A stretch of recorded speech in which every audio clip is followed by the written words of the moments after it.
Jesu nuanilana mamikulocha Jesu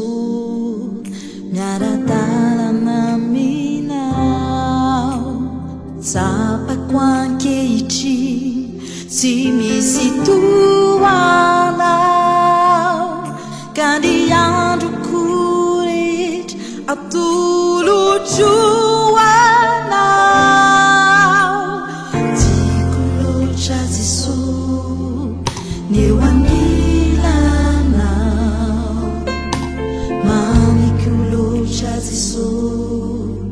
miaradalana aminao tsapako ankehitriny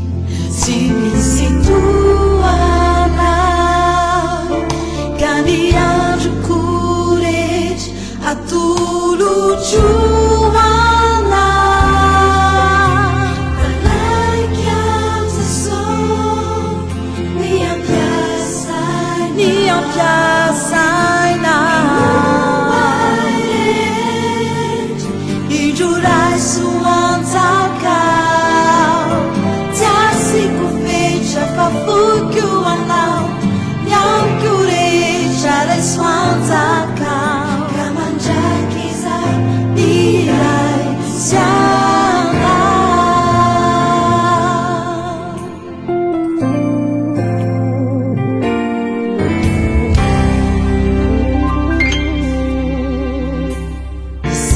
Quanao lalanda